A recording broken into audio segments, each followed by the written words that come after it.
A cidade acordou como quem desperta de um desmaio. Barulhos familiares voltaram a soar, mas nada estava no lugar certo.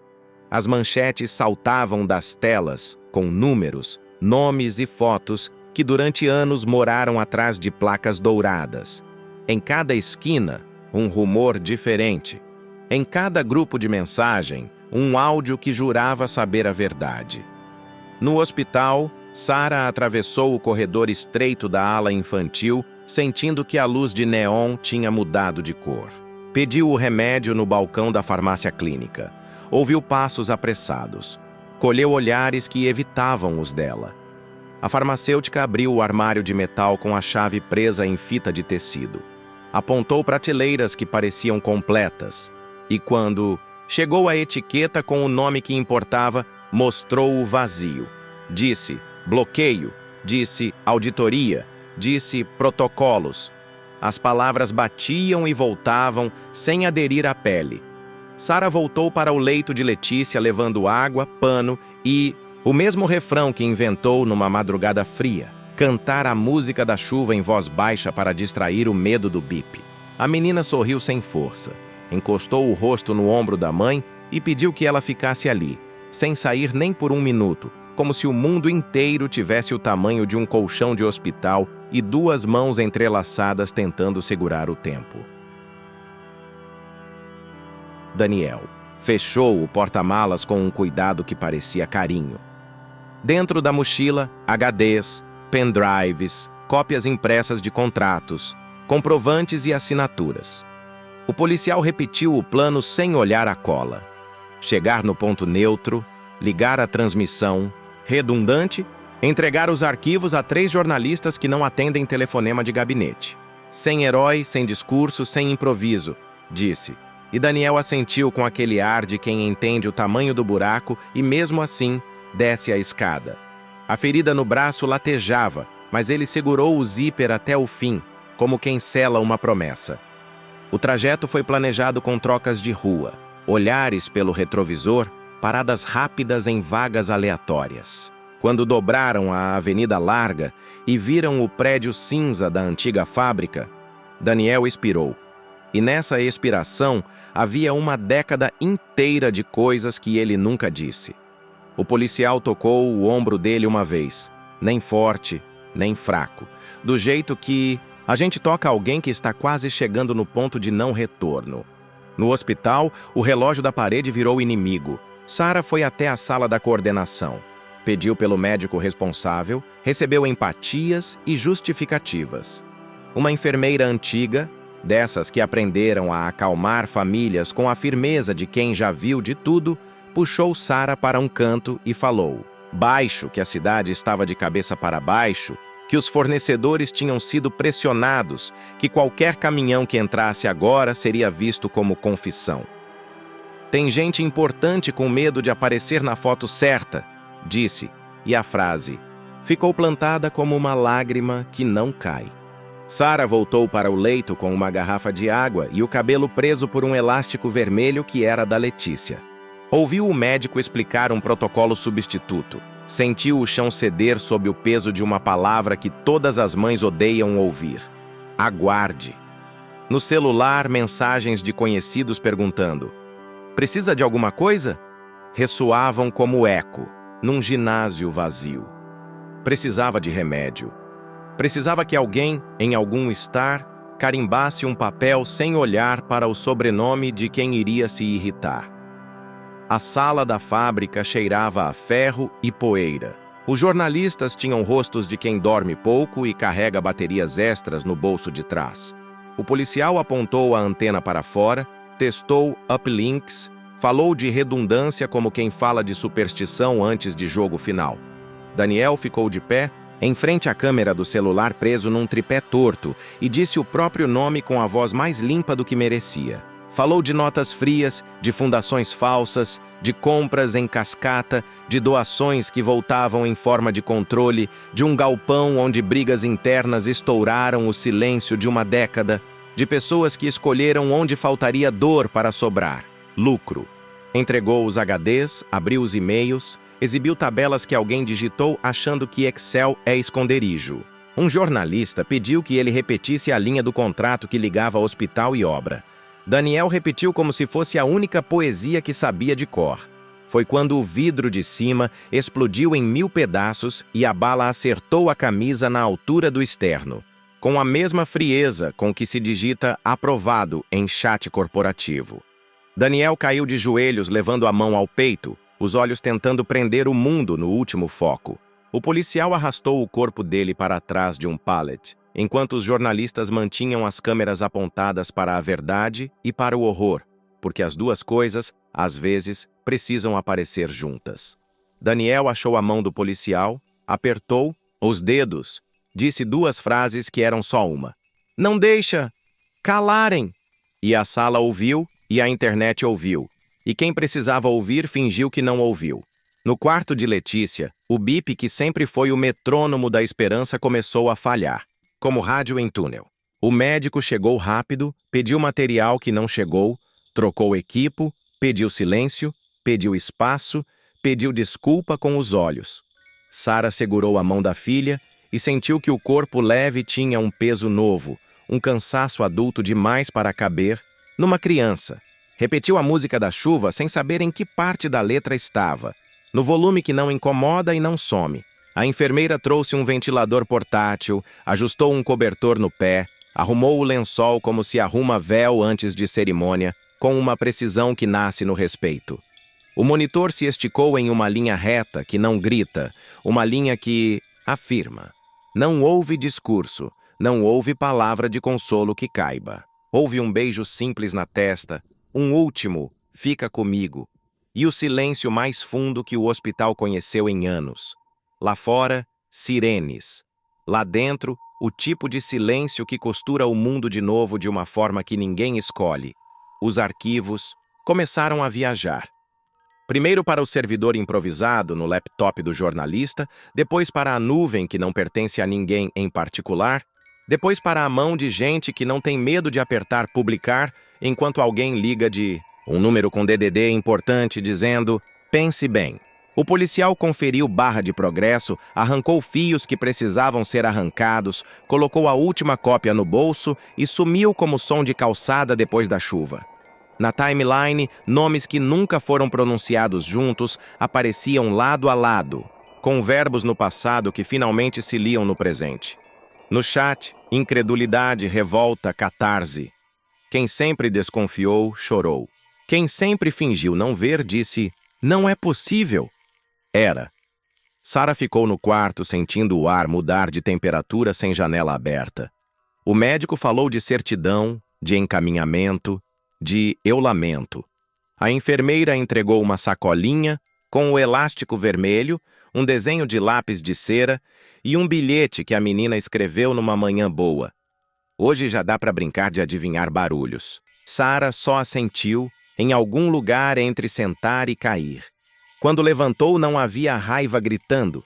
Havia determinação silenciosa que parecia uma pedra no meio do rio, obrigando a água a passar por outro lado. A funcionária da recepção tentou abraçar. Sara abraçou de volta, como quem agradece por um copo d'água. O velório coube numa sala pequena com cadeiras alinhadas e flores que exalam perfume de cerimônia. Vizinhos chegaram com sobremesas que ninguém comeu. O policial sentou ao lado de Sara e ficou. Não vendeu esperança, não prometeu justiça, não usou palavras grandes. Deixou uma pasta parda sobre o banco, encostada na perna dela, com a discrição de quem entende que certos objetos têm o peso de uma decisão. Ele me pediu para te entregar se...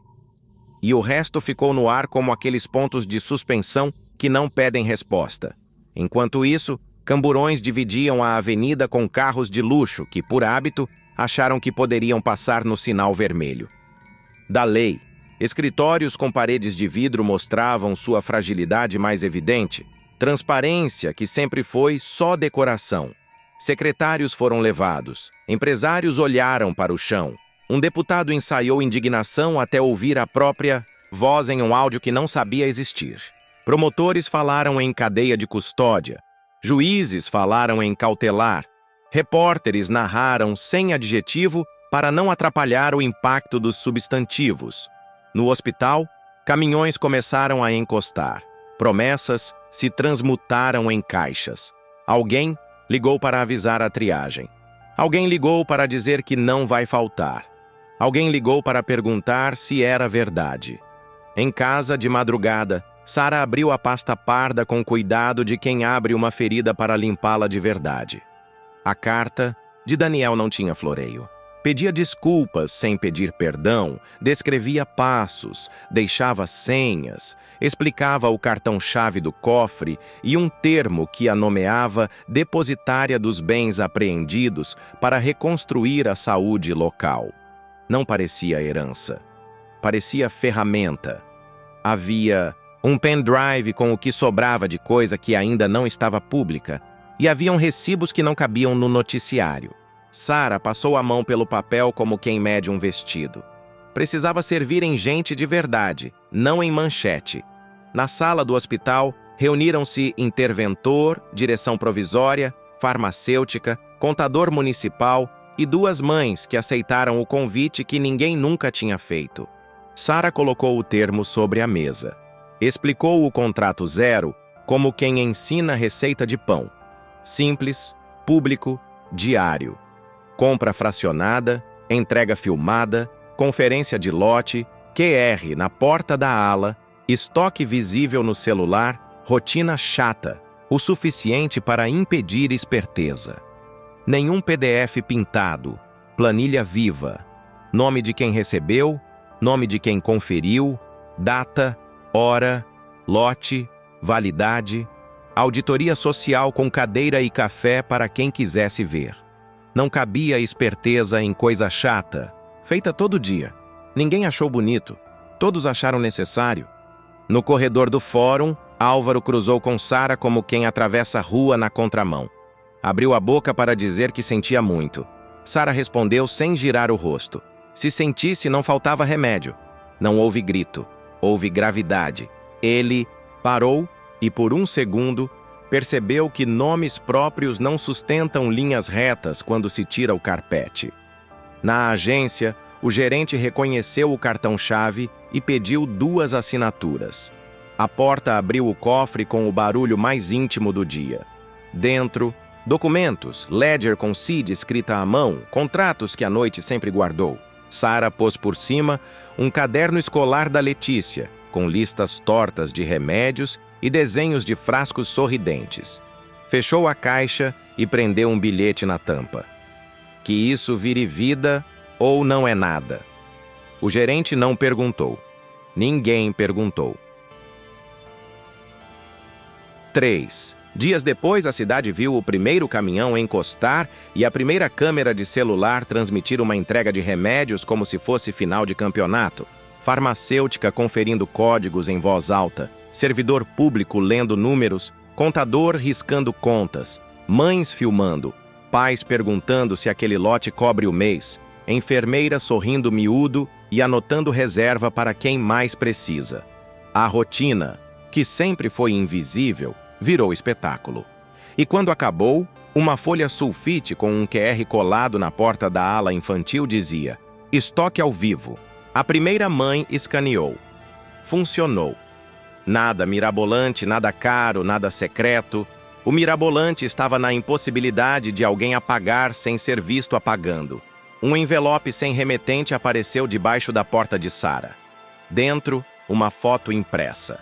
Daniel segurando Letícia num corredor branco, sorrindo como quem não sabe o tamanho da tempestade no horizonte.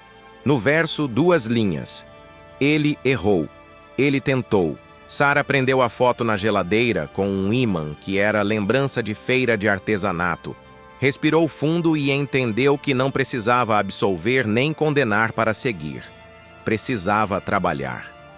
No domingo, os telões da praça e as TVs da recepção do hospital mostraram um vídeo de 4 minutos.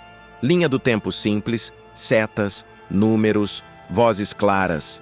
Como o dinheiro circulava, como a lista pública funcionava, como qualquer cidade podia copiar em uma tarde.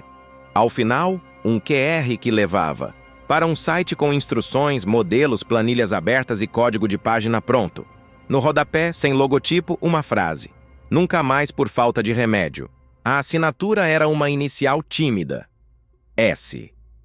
Em menos de uma hora, 5 cidades de outros estados começaram a replicar. O mirabolante ali era a ideia de que ninguém mandava naquilo mais do que a necessidade. Sara voltou ao bar e sentou no balcão, sem pedir nada além de um copo d'água. O dono, que viu metade da história da cidade por aquela porta, só disse obrigado, sem explicar pelo quê. Ela acenou, saiu, parou diante do hospital e ficou olhando as mães que saíam com saquinhos de comprimidos. Não sorriu. Também não chorou. Subiu ao apartamento, guardou a carta de Daniel e o caderno da filha na mochila, trancou a porta e deixou a chave com a vizinha do 302, aquela que sempre emprestou açúcar e silêncio. O celular vibrou. Fizeram de tudo para te quebrar. Você ficou de pé. Ela não respondeu. Desceu as escadas e entrou no ônibus como quem entra numa fotografia que não vai circular. Meses passaram sem barulho de fogos. A ala infantil recebeu uma placa de madeira clara com 3 palavras pintadas à mão: entrega, transparência, vida. Réus aguardaram julgamento, uns delataram, outros tentaram cadeira de rodas. Alguns desapareceram das colunas sociais. O policial abriu uma consultoria pequena que cabia numa sala com quadro branco e café ruim, ensinando hospitais a fazer o óbvio. De Sara, as versões eram muitas. Tinham visto numa rodoviária conferindo remédios num município vizinho. Tinham visto numa escola falando de lista pública para adolescentes. Tinham visto numa fila de farmácia, de boné e máscara, ajudando uma senhora a ler lote e validade. Talvez verdade, talvez vontade. O que não era boato, o sistema simples que ela acionou não dependia do rosto dela. Dependia do constrangimento público de apagar texto ao vivo. Às vezes, vencer custa mais do que perder. E, mesmo quando custa tudo, ainda assim, para o próximo leito, a vitória vale o preço. Os dias seguintes foram um exercício de caminhar no fio da navalha entre luto e tarefa. Pela manhã, Sara ia ao hospital. Sentava-se numa cadeira de plástico, na farmácia clínica, e acompanhava as entradas no sistema como quem acompanha batimentos. Caminhão, checklist, lote, validade, baixa de estoque.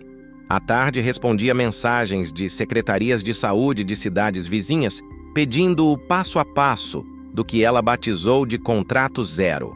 À noite, lia a carta de Daniel até o mesmo trecho. Usa por elas. E fechava os olhos por alguns minutos, o suficiente para recomeçar. O policial aparecia sem anúncio. Deixava sobre a mesa recortes com as novas denúncias, relatórios preliminares do Ministério Público e aquela frase curta de sempre: continua funcionando. Algumas madrugadas, uma moto parava na rua e acelerava mais do que precisava. A vizinha do 302 mandava áudio perguntando se estava tudo bem. Sara respondia com uma foto do QR da porta da ala infantil, as linhas de estoque atualizadas no exato minuto, como quem diz, tá de pé. Não havia heroísmo, havia uma insistência quase teimosa em fazer o básico à vista de todos. As primeiras audiências transformaram a desconfiança em processo. O promotor projetou, em tela simples, trechos de planilhas que qualquer um compreendia. Valores, empresas, contratos casados. Quando tocaram o áudio em que um diretor falava rindo que remédio bom é remédio que vira contrato, o ar do fórum ficou denso e foi possível ouvir um murmúrio que não vinha de plateia. Vinha de funcionários da própria justiça que, pela primeira vez, entendiam a linha que ligava convênios e leitos. Álvaro entrou algemado, falou de filantropia com a entonação que desaba quando confrontada com fatos. A defesa tentou desqualificar Daniel como elemento instável. O promotor respondeu com cópias assinadas por própria punho do réu. Do lado de fora, 3 mães seguravam cartazes com a frase "Nunca mais por falta de remédio", escrita à mão torta. gatilho de prova social que não foi combinado, cresceu sozinho. Sara não usou o microfone nem foi à imprensa. No corredor, a repórter insistiu. Ela disse só: "Pergunta para o estoque." A direção provisória do hospital, assustada com a repercussão, tentou sofisticar o contrato zero, propondo um painel mais bonito, com gráficos coloridos e relatórios mensais. Sara, a farmacêutica e o contador municipal foram taxativos. Não encurta caminho. A beleza viria da rotina chata, repetida todos os dias. Caminhão chegando, câmera ligada, alguém lendo lote e validade, alguém conferindo na tela, alguém assinando em caneta comum. Qualquer mudança deveria facilitar o entendimento de quem estava na fila, não o discurso de quem estava no gabinete. No quarto dia de transmissão pública, uma senhora aproximou o celular do QR e disse, alto, para quem quisesse ouvir, que o neto dela, com bronquite, tinha passado o mês inteiro tomando o que o médico prescreveu. Não era milagre, era abastecimento. A frase pegou, e como todo gatilho bem acionado, virou hábito. A imprensa nacional, depois do estouro, tentou transformar Sara em símbolo único, pedindo entrevistas exclusivas, oferecendo quadros fixos de opinião. O policial aconselhou recusar tudo, pelo menos por enquanto. Símbolo some fácil, disse. Sistema fica. Ela topou 2 conversas curtas, uma com rádio comunitária, outra com um podcast de mães. Repetiu as mesmas 3 ideias: compra fracionada, conferência ao vivo, estoque visível. Falou o nome da Letícia uma vez, com cuidado, e não voltou ao assunto. Não havia narrativa edificante, não havia catarse coletiva. Havia dor e trabalho. Os comentários se dividiram entre agradecimentos e dúvidas práticas. Como replicar?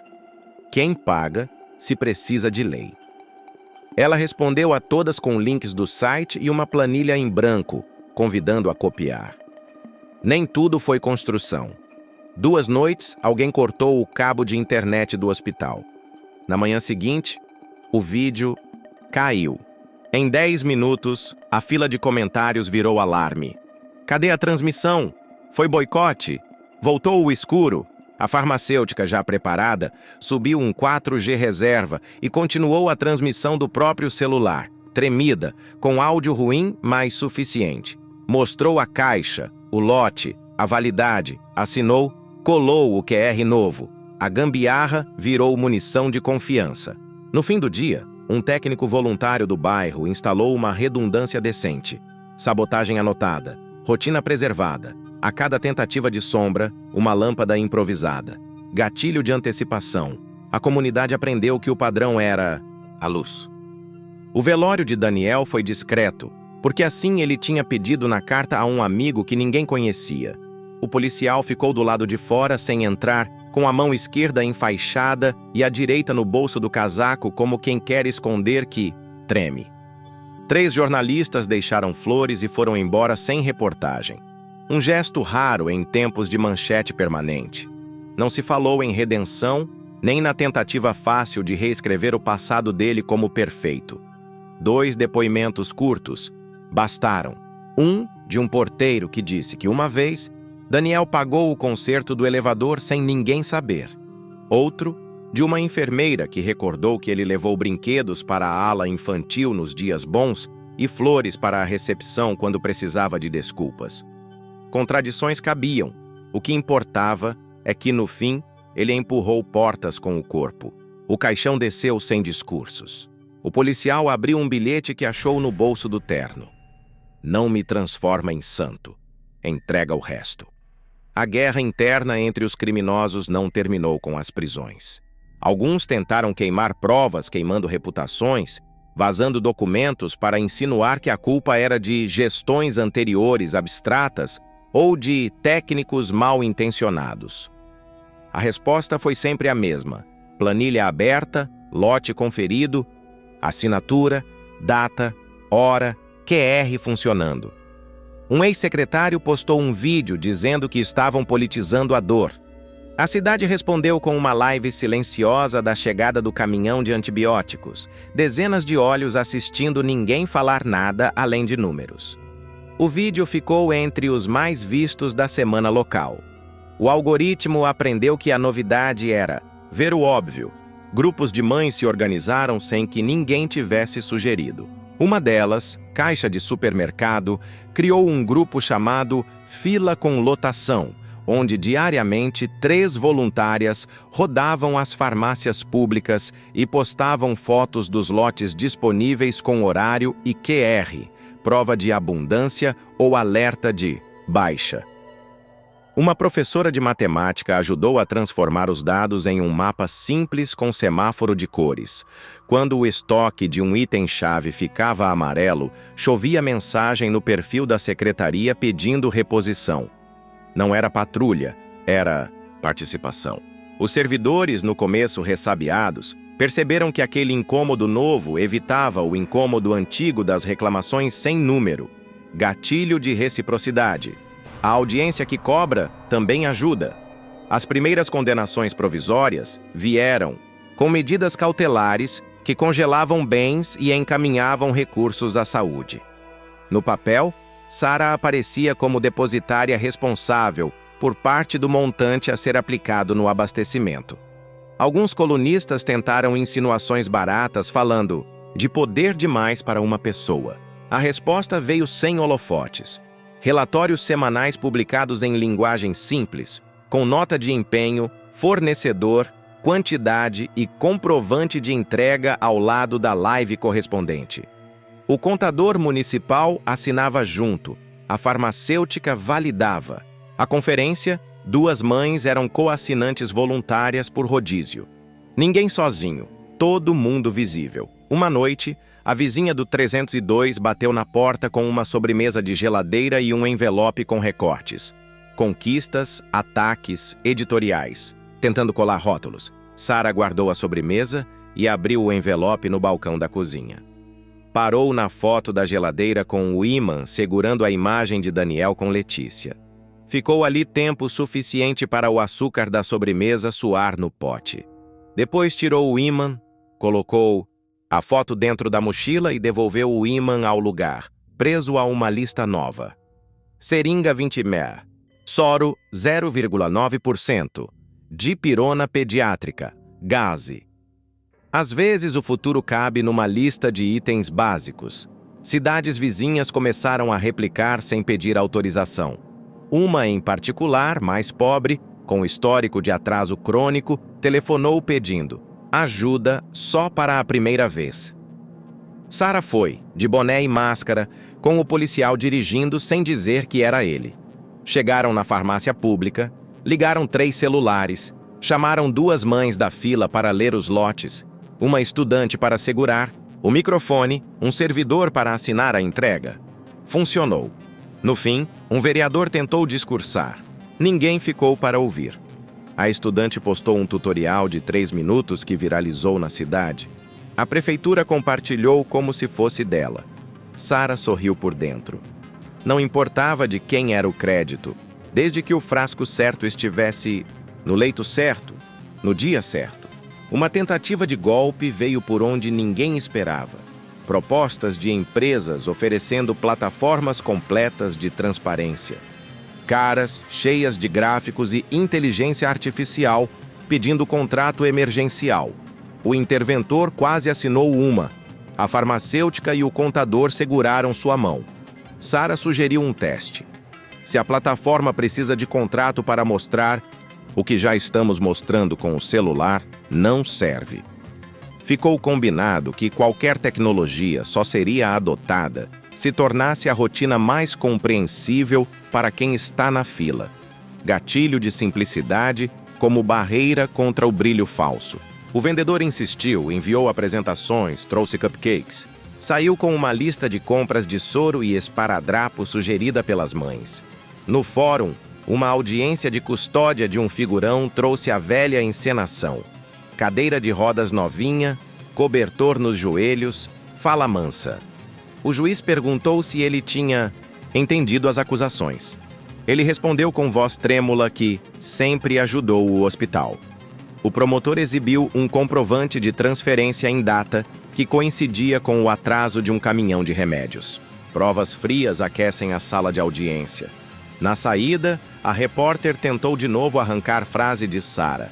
Ela mostrou o celular com o estoque do dia, disse, pergunta para a lista, e foi embora, deixando a câmera filmando o QR até alguém da produção entender que a matéria estava ali, não no soundbite.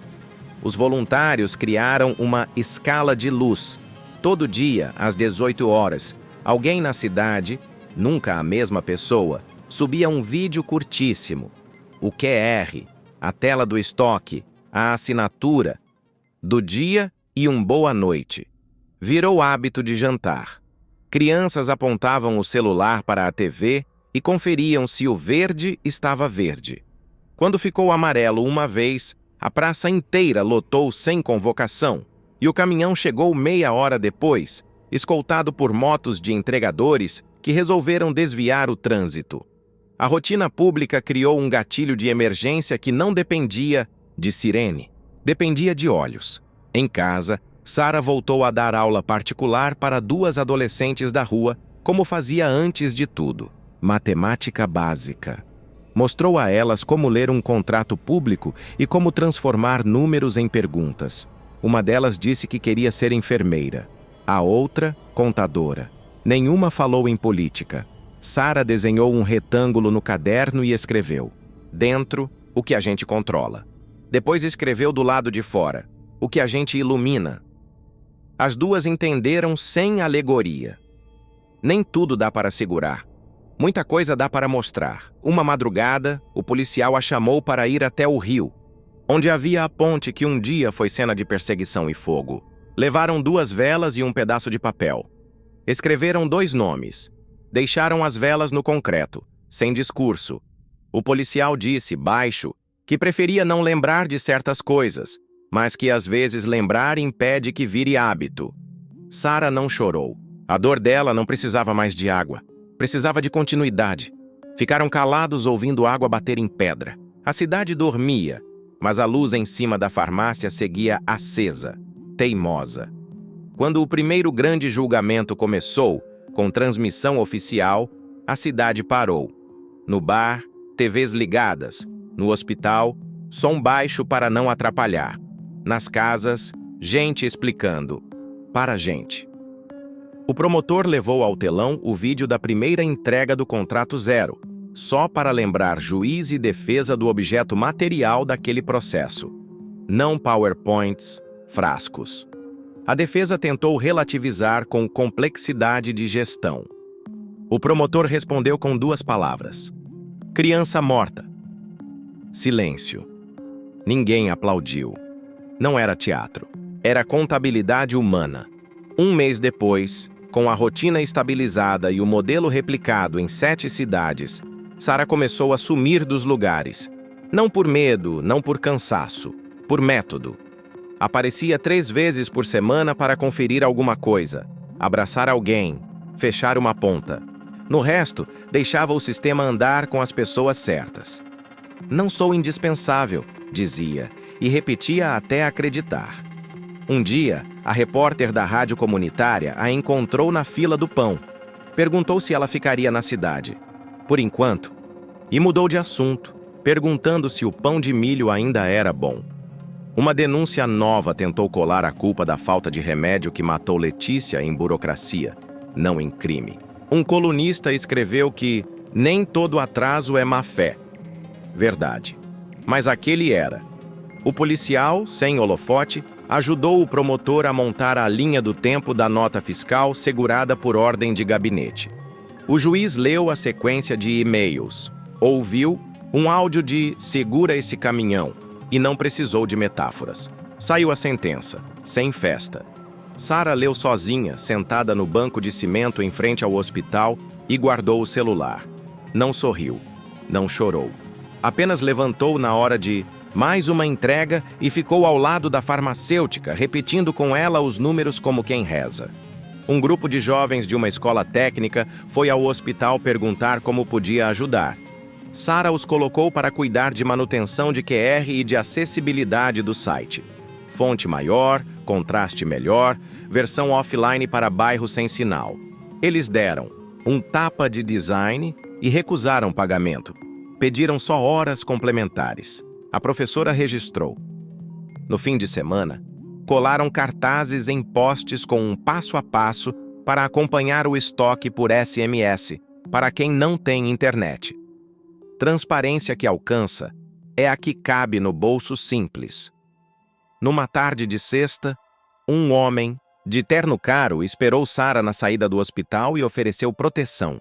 Disse que ainda havia gente ressentida, que poderia amparar qualquer dificuldade, que conhecia pessoas influentes. Ela agradeceu e seguiu andando. Ele insistiu com um tom manso. O policial apareceu de longe e o homem sumiu sem despedida. Não houve cena, houve recado. Às vezes, o passado tenta voltar de gravata nova. O presente responde com presença. A cidade passou a celebrar aniversários de gente comum na recepção da ala infantil.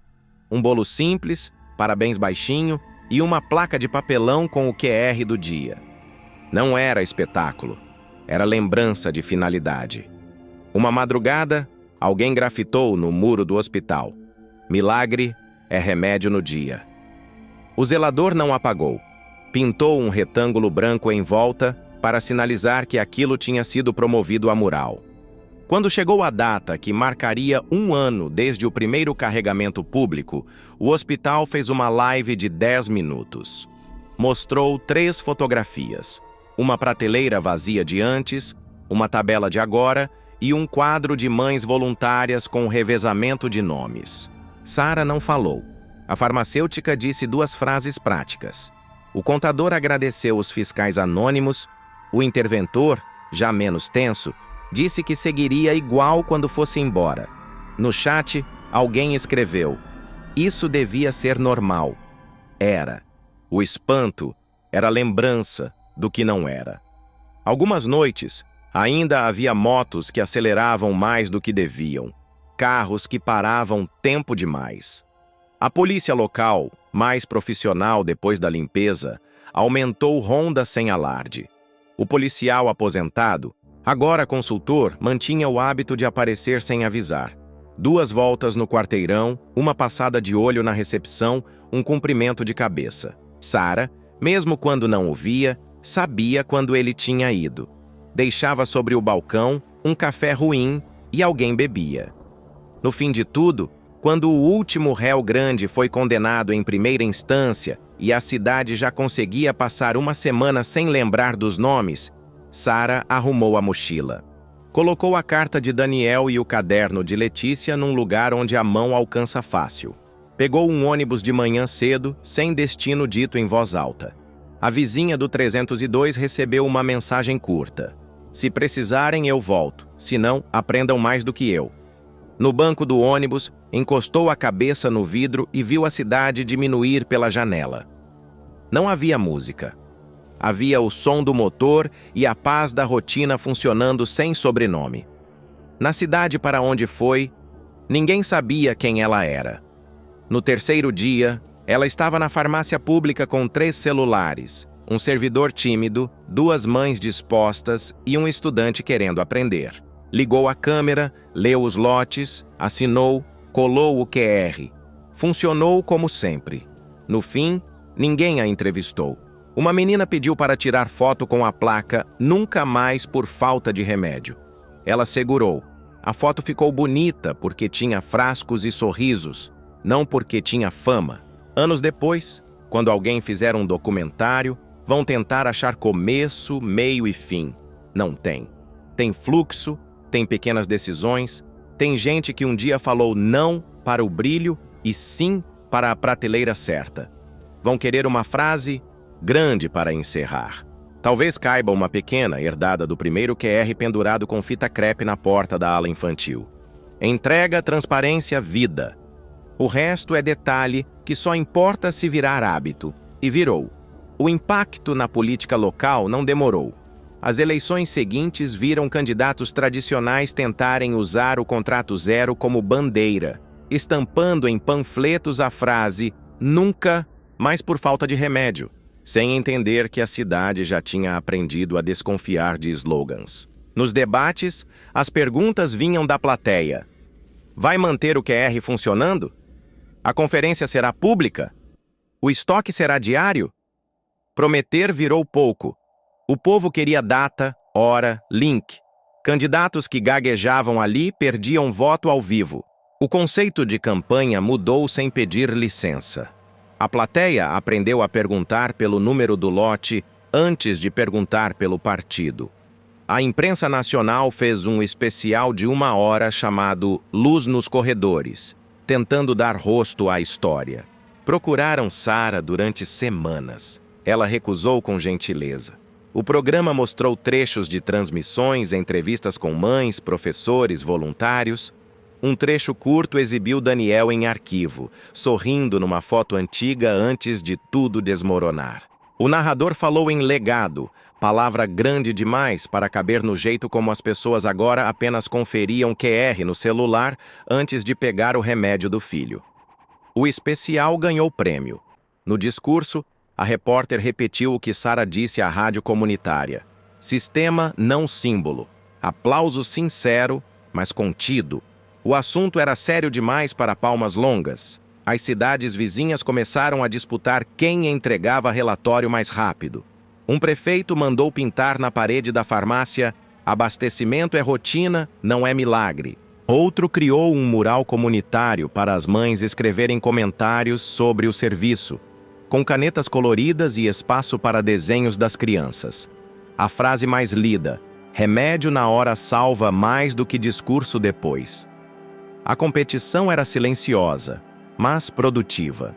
A imprensa adorava, mas sem romantizar. Lembrava que tudo aquilo nasceu de morte, não de plano de marketing. Um grupo de estudantes universitários criou um aplicativo livre para acompanhar estoques em tempo real. Nada sofisticado, apenas integrava as transmissões públicas, as planilhas abertas e o histórico de entregas. Nomearam o app de Clareza. Em 2 meses estava em uso em 10 cidades. Os criadores recusaram patrocínio, mantiveram código aberto, aceitaram apenas doações voluntárias para servidor. Se tentarem comprar, a gente fecha, disse a líder do grupo. O gatilho da comunidade engajada estava firme. Confiança só se mantém onde não há dono. Sara, na Cidade Nova, manteve o hábito de aparecer sem anúncio. Um dia, ajudava na conferência do lote de antibióticos. No outro, explicava para adolescentes como funcionava o fluxo de compra pública. Nunca aceitava cargo nem convite para a mesa oficial. Quando pediam entrevista, indicava a farmacêutica, o contador, as mães. Dizia que já tinha falado o suficiente. Um jornalista insistiu: "Mas a história é sua." Ela respondeu: "A história é de quem confere lote e validade todo dia. O resto é novela." A frase correu redes, usada por professores de administração pública e por gente simples na fila da farmácia. Simplicidade contagia. Alguns réus tentaram recorrer, pedindo prisão domiciliar, alegando saúde frágil. Juízes autorizaram em poucos casos, sempre com tornozeleira. Um deles foi visto tentando retirar o equipamento. A polícia chegou rápido porque alguém reconheceu o carro na rua e postou no grupo: "Fila com lotação." O homem voltou para a cela antes da noite. A cidade entendeu que vigilância cidadã não se restringe a estoque, serve para promessas quebradas também. No hospital, a rotina estabilizou de tal forma que, certa manhã, um caminhão atrasou por motivo banal: pneu furado na estrada. E ninguém pensou em boicote. A live mostrou o borracheiro trocando o pneu, a farmacêutica confirmou o horário, o contador atualizou o quadro com meia hora de atraso. A confiança tinha voltado a um nível em que o imprevisto não parecia conspiração. Normalidade verdadeira. Acreditar na explicação simples quando ela é consistente. Um Congresso Nacional de Saúde Pública convidou representantes de várias cidades para apresentar experiências inovadoras. O painel mais concorrido foi o sobre transparência em tempo real. Nenhum político falou. Quem apresentou foram farmacêuticas, contadores, mães voluntárias e o grupo de estudantes que criou o aplicativo Clareza. Sara assistiu pela internet, anônima, da sala de estar da casa alugada. Sorriu quando ouviu uma mãe dizer no microfone: "Aprendi mais de orçamento aqui do que em 10 anos vendo jornal." O auditório aplaudiu. Não pela frase, pela constatação. A polícia local, agora com comando renovado, criou um núcleo pequeno para fiscalizar contratos de saúde. Não para punir depois, mas para alertar antes. Batizaram o núcleo de Prevenção Daniel. O nome apareceu em 2 placas discretas. Uma na delegacia, outra no site da prefeitura. Sara não comentou, mas guardou a foto. O policial aposentado, ao ver, apenas assentiu em silêncio. Ele entendia a homenagem sem precisar explicar nada. Num sábado chuvoso, a escola da Cidade Nova pediu para Sara falar na feira de ciências. Ela levou frascos vazios, planilhas impressas e um projetor pequeno. Mostrou como se lê validade, como funciona a licitação, como identificar preço suspeito. Não havia drama nem história pessoal. Ao final, uma criança perguntou se ela era heroína. Sara disse: "Não, sou só alguém que aprendeu a perguntar na hora certa." Professores repetiram a frase nos meses seguintes. Tornou-se lema não oficial da escola. As redes sociais, claro, tentaram transformar tudo em série documental, com trilha emocionante e narração grave. Uma plataforma de streaming enviou proposta formal. A resposta coletiva das cidades foi negar. História ainda em andamento não é entretenimento, dizia a carta assinada por 10 prefeitos, 30 farmacêuticos, 50 mães voluntárias. A plataforma desistiu. A vida real seguiu. Anos depois, pesquisadores de políticas públicas estudaram o impacto do contrato zero. Descobriram redução de mortalidade infantil por causas evitáveis, aumento de confiança em serviços básicos e até melhoria em índices escolares. Crianças faltavam menos por doença. Os gráficos impressionaram técnicos, mas a população via de outro jeito, menos velórios por motivo idiota. Ninguém chamou de milagre, chamaram de dever cumprido. Quando a filha da farmacêutica fez 15 anos, pediu para a festa ser na ala infantil do hospital com arrecadação de brinquedos. Foi autorizado. Balões, bolo simples, música baixa, QR Code na parede mostrando o estoque do dia. Quem chegava deixava presente para as crianças internadas e assistia à conferência. Do caminhão antes do parabéns, a adolescente discursou 2 frases. Transparência salva. Obrigada por não desistirem. Depois dançou com as amigas no pátio. Vida normal, finalmente. Sara envelheceu sem que ninguém percebesse quando começou. Continuava andando de ônibus, carregando a mesma mochila, morando em lugares pequenos. Um dia, uma repórter jovem a reconheceu numa feira e pediu para tirar foto. Ela aceitou, mas pediu para postar só depois que fosse embora da cidade. "Não quero plateia, quero prateleira cheia", explicou. A frase virou adesivo em 3 farmácias. Ela não soube. Quando o primeiro livro acadêmico sobre o tema foi lançado, com capítulos sobre legislação, tecnologia, participação popular, a dedicatória trazia um agradecimento a todas as Saras anônimas. Ela recebeu um exemplar pelo correio, leu devagar, marcou trechos com lápis, depois deixou na biblioteca da escola local. Nunca deu entrevista sobre a homenagem. O policial aposentado morreu dormindo anos depois. No velório, discretíssimo, estavam farmacêuticos, contadores, 2 mães voluntárias e um estudante que agora era engenheiro de software do aplicativo Clareza. Sara não foi. Mandou flores com um cartão. Obrigada por ficar na sombra quando precisava. O recado não tinha assinatura. Não precisava. As cidades que copiaram o modelo criaram, sem combinar, um dia anual chamado Dia da Entrega. Não era feriado. Era apenas a data em que, simbolicamente, todos os caminhões chegavam no mesmo horário, todas as lives começavam juntas, todas as prateleiras eram conferidas ao vivo. Às vezes com música, às vezes com silêncio. Sempre com estoque cheio. Um lembrete coletivo de que o básico bem feito merece ritual. Numa escola técnica, uma aluna apresentou um TCC com o título Transparência Radical em Serviços Essenciais, o legado invisível. Na banca, mostrou dados, gráficos, entrevistas com mães voluntárias e farmacêuticos, concluiu dizendo: tudo começou quando alguém cansou de pedir favor e decidiu ligar uma câmera. Foi aprovada com nota máxima. Chorou mais pelo avô na plateia do que pela nota. Quando finalmente perguntaram para Sarah, anos depois, o que sentia ao ver tudo funcionando, ela respondeu com a calma de quem já não precisava provar nada. Alívio e uma raiva antiga que nunca vai embora. Ninguém editou a segunda parte. Ficou assim mesmo nas manchetes. A última cena conhecida dela foi na fila de uma farmácia em outra cidade, segurando um celular velho com a tela do QR. Conferiu o lote, assentiu para a farmacêutica e saiu com uma sacola pequena. Não havia câmera, não havia repórter, não havia discurso. Havia remédio entregue, e para ela era só isso que importava. Com o tempo, começaram a surgir boatos de que algumas empresas farmacêuticas estavam tentando pressionar secretarias estaduais para derrubar o contrato zero. Não era ataque direto. Era um trabalho silencioso, oferecendo parcerias estratégicas e modernização em troca de contratos exclusivos. Um prefeito da região quase caiu na armadilha, assinando memorando de intenções sem ler as letras pequenas. Mas a rotina pública tinha criado olhos atentos demais. Uma mãe fotografou o documento na mesa antes da reunião terminar e publicou no grupo da comunidade.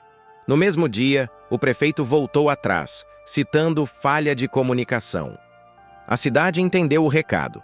A luz funcionava como vacina contra a esperteza. Sarah soube disso já na Cidade Nova, onde morava em um apartamento pequeno perto da rodoviária.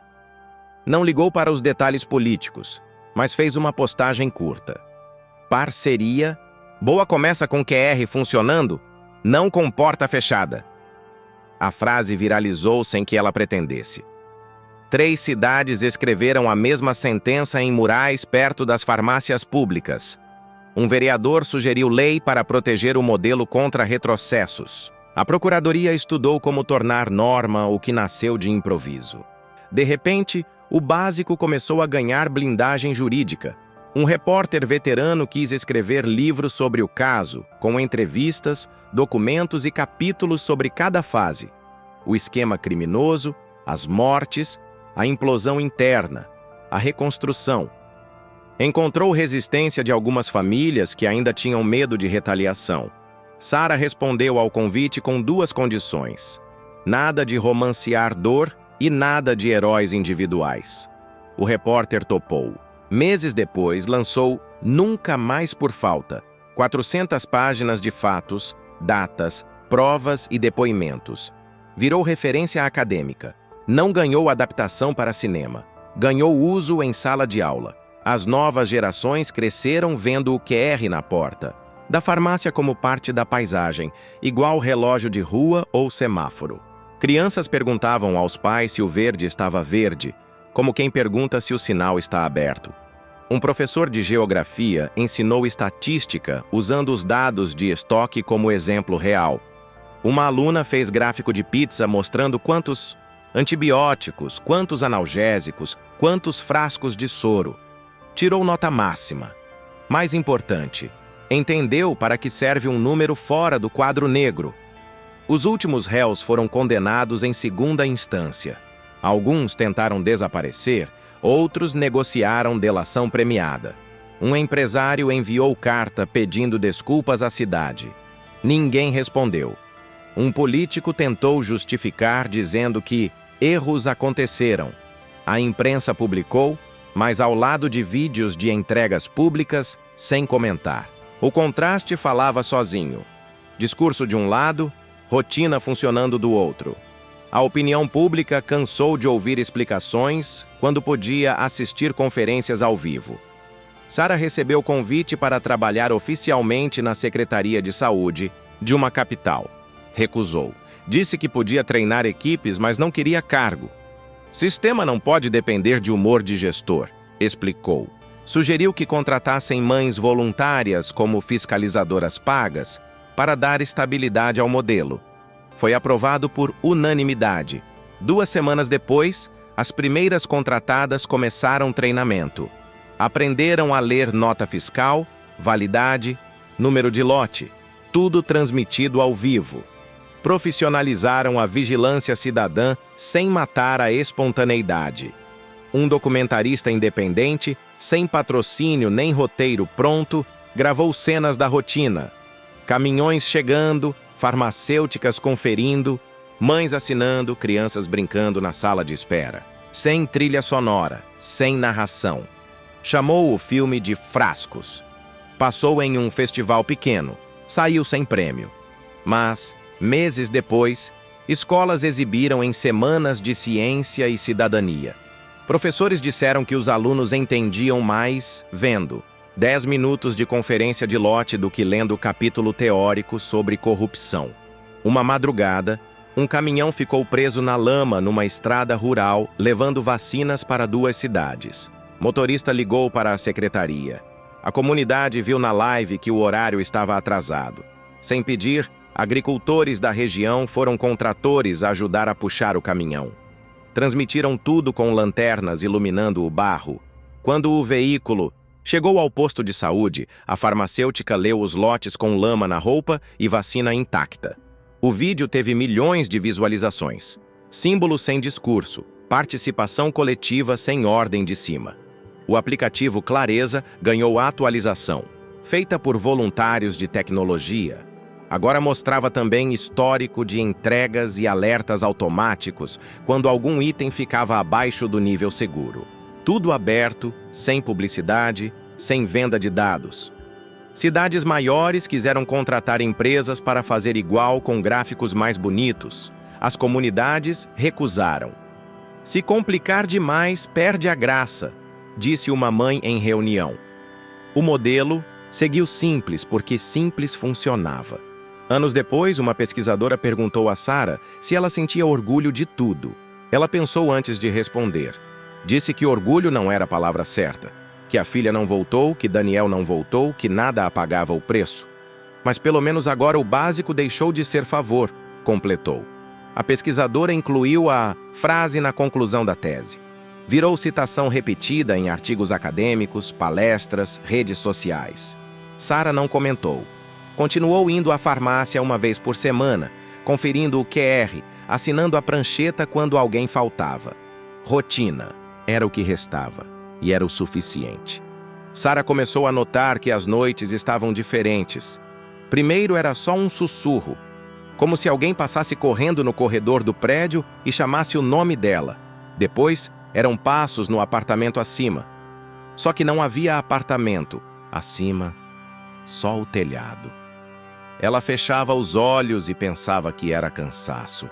Mas quando abria, o reflexo no vidro da janela mostrava uma sombra pequena, de cabelo preso com um elástico vermelho, parada no canto da sala. O coração dela acelerava, a respiração travava, e a imagem sumia sem barulho. Tentava dormir, mas o bip do monitor do hospital, aquele que ela ouvia todos os dias na ala infantil, agora soava dentro da cabeça. Era o som da perda virando presença. Durante o dia, Sara mantinha a rotina do contrato zero. Conferia estoques, atualizava planilhas, participava das lives. As pessoas ainda vinham agradecer, pediam para tirar foto, falavam da importância do que ela fez. Mas cada palavra parecia vir debaixo d'água, distante, abafada.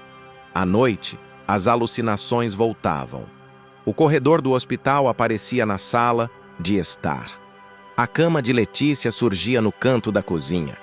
Ela acordava suando, com a sensação física de ter segurado a mão da filha. A mente pregava peças cruéis, mostrava momentos bons antes de mostrar o último suspiro. Misturava o rosto, Da menina com as prateleiras vazias, os contratos, os políticos algemados. Sara já não sabia se estava acordada. Um dia, no meio de uma transmissão pública, enquanto a farmacêutica lia os lotes, Sara ouviu a voz da filha baixinho, perto do microfone. Ninguém reagiu, ninguém ouviu, mas ela jurava que Letícia tinha dito mãe na frente de todo mundo. Perdeu a fala por alguns segundos. A câmera a pegou imóvel, olhando para trás como se esperasse ver alguém. Comentários na live perguntaram se ela estava bem. Ela acenou que sim e continuou a leitura, mas por dentro sabia que não estava. A mente começou a transformar rotina em assombro. Cada caixa que chegava parecia ter o peso da morte que não deu tempo de impedir.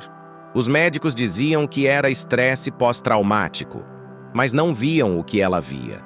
Às vezes, era Letícia sentada na beira da cama chamando para brincar. Outras, era a menina parada no corredor, molhada como na noite da tempestade em que tudo desmoronou. Sara tentava conversar, tentava tocar, mas a imagem sumia, deixando só o frio no ar. Certa madrugada, ela seguiu a voz da filha até o hospital e entrou. Na ala infantil vazia, as luzes piscavam, as camas estavam arrumadas, mas no canto, ela viu o mesmo lençol branco da noite em que perdeu tudo. As pernas falharam. Caiu de joelhos e chorou sozinha, com medo de fechar os olhos e a filha ir embora de novo. As mensagens no celular aumentavam. Repórteres queriam entrevistas, universidades queriam palestras, políticos queriam usar o nome dela em campanhas. Sara recusava tudo. As pessoas interpretavam como humildade, mas era medo. Medo de abrir a boca e a voz sair errada. Medo de falar e ouvir Letícia respondendo. Na rua, achava que via a filha atravessando, que reconhecia o cabelo preso correndo para o parque, que escutava o riso nos becos. O mundo tinha virado um corredor de hospital interminável, cheio de fantasmas que só ela via. O policial aposentado percebeu que algo estava errado. Foi visitá-la numa tarde chuvosa e encontrou o apartamento escuro, as janelas fechadas, a televisão ligada sem som. Sara disse que estava tudo bem, mas os olhos dela tremiam. Ele falou sobre terapia, sobre remédios, sobre tentar descansar. Ela disse que não precisava, que só queria dormir uma noite sem ouvir nada. O policial saiu preocupado, mas achou que era luto atrasado. Não imaginava o tamanho do buraco. Na semana seguinte, durante uma entrega, Sara parou de ler os lotes, no meio, e ficou encarando a câmera. Quem assistia achou que era falha na transmissão. Mas ela estava olhando para a menina atrás do cinegrafista, sorrindo e segurando um balão vermelho. A imagem era tão nítida que Sara deu 2 passos para frente antes de perceber que ninguém mais via. A farmacêutica encostou a mão no ombro dela e perguntou se estava passando mal. Sara disse que sim, pediu licença e foi embora antes da transmissão acabar. A comunidade achou que era cansaço. Era muito mais. As noites seguintes foram as piores. Sara sonhava com Letícia chamando pelo nome, pedindo para ir embora dali, pedindo para não ficar sozinha. Acordava e ainda ouvia o som por minutos, como se a menina estivesse escondida no apartamento. Começou a conversar sozinha, primeiro sussurrando, depois em voz alta, respondendo perguntas que só ela ouvia. A vizinha do 302 bateu na porta certa, vez e encontrou Sara sentada no chão, falando com o vazio. Saiu assustada, ligou para o policial aposentado, que prometeu passar no dia seguinte. Não deu tempo. Na última tarde, Sara arrumou a casa inteira. Lavou a louça, organizou as planilhas do contrato zero, deixou bilhetes para a equipe de voluntárias. Um dizia, continuem a rotina. Outro, não deixem parar. Colou o QR do estoque na porta da geladeira como se fosse lembrança de família. Depois tomou banho, vestiu a roupa favorita da filha, uma camisa com estampa de nuvens que agora cabia nela como vestido, e abriu todas as janelas como quem convida o vento para ser testemunha. Na carta que deixou, escreveu que a filha a chamava todas as noites e que ela não queria fazê-la esperar mais. Pediu desculpas às mães voluntárias, ao policial, até aos médicos. Disse que não havia culpa na cidade, nem nos processos, nem na imprensa. Que o barulho do monitor e o cheiro do hospital nunca mais tinham saído da cabeça dela. E terminou com a frase: "Agora vou cantar a música da chuva só mais uma vez." O policial foi o primeiro a chegar depois que a vizinha estranhou o silêncio. Encontrou a carta na mesa, o celular desligado, a casa organizada. Sentou no sofá e ficou alguns minutos sem falar, olhando para a janela aberta. Pegou o telefone e avisou a equipe do hospital para seguir a rotina no dia seguinte, porque era isso que ela teria pedido. A voz dele não tremeu no recado, mas os olhos estavam vermelhos. No enterro, poucas pessoas falaram. A farmacêutica leu um texto curto agradecendo pelo contrato zero. Uma das mães voluntárias disse que a cidade não podia deixar tudo parar. O policial não falou nada, segurou a foto de Sara e Letícia na porta do hospital e ficou até o último punhado de terra cobrir o caixão. Depois voltou para casa e não acendeu a luz por horas. As transmissões públicas continuaram no dia seguinte.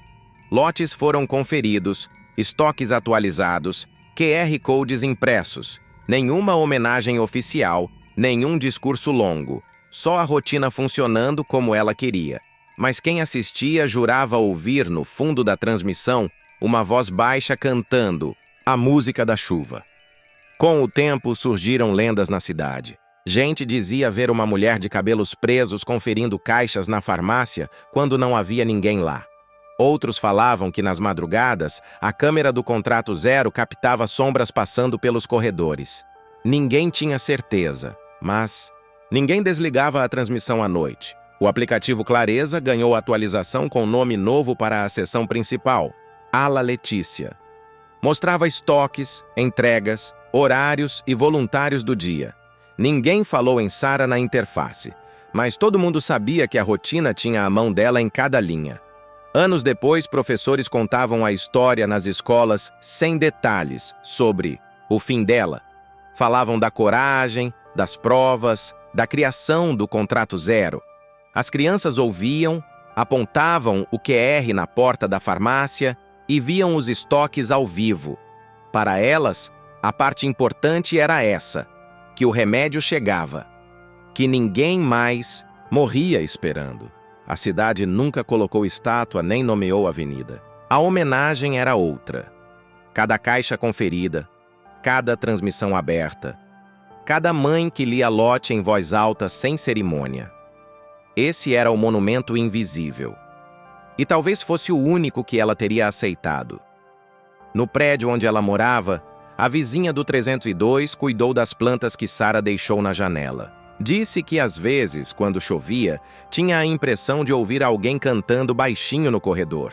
Nunca contou para ninguém. Só regava as plantas e deixava a porta entreaberta, como quem espera visita. O policial aposentado guardou a carta dela numa gaveta trancada. Nunca mostrou para ninguém.